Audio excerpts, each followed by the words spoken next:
Meixner Quest.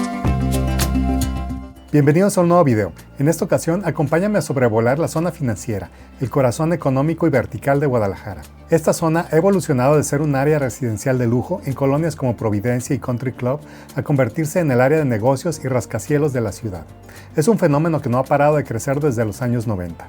En este lugar confluyen grandes corporativos, hoteles de lujo como Gran Fiesta Americana y clústeres de negocios como Punto Sao Paulo, que se han vuelto un centro de gastronomía de alto nivel. Y los edificios que ves hasta el fondo es la imponente Torre Vianto, que está redefiniendo el skyline de Guadalajara. Cuando esté terminada, será una de las más altas de la ciudad.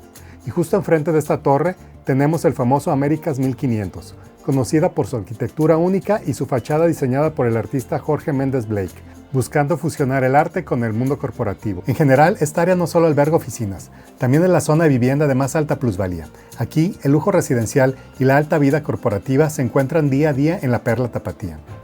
Ahora te dejaré con el video para que sigas disfrutando de las tomas aéreas, pero quédate porque más adelante vamos a estar sobrevolando el campo de golf del Country Club para hacer una aproximación a una de las estaciones más importantes de la línea tren del Tren Ligero, la cual se encuentra en Plaza Patria. Y si te está gustando el video, tómate un momento para regalarnos un like y suscribirte al canal. Tu apoyo es fundamental para que sigamos creando contenido de calidad. Muchas gracias.